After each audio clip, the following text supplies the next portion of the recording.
બાલાસિનોર તાલુકાના લીંબડી ખાતે પૂર્વ સાંસદની ગ્રાન્ટમાંથી અંદાજે 3 લાખના ખર્ચે બનેલું ગરનાળું 5 મહિનામાં જ તૂટી ગયું છે। ત્યારે ગરનાળું હલકી ગુણવત્તાવાળું બન્યું હોવાનું અને કામમાં ભ્રષ્ટાચાર થયો હોવાના આક્ષેપ સાથે ફોજદારી ગુનો દાખલ કરવાની ગ્રામજનોની માંગણી ઉઠી છે।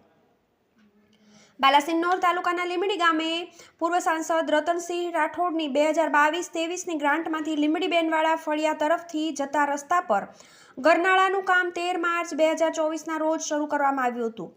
આ કામ 20 માર્ચ 2024ના રોજ પૂર્ણ કરવામાં આવ્યું હતું।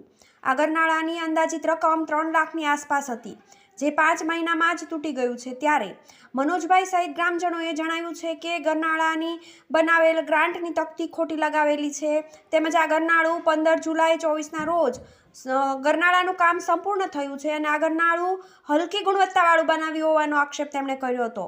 તેમણે વધુમાં જણાવ્યું છે કે ગરનાળું નવું ના બનાવવામાં આવે તો અમે કાયદેસર કાર્યવાહી કરીશું એવી ચીમકી ઉચ્ચારી હતી। જ્યારે સરપંચ ભલસિંહે જણાવ્યું હતું કે આ કામ પૂર્વ સાંસદ રતનસિંહના માણસો દ્વારા કરવામાં આવ્યું છે।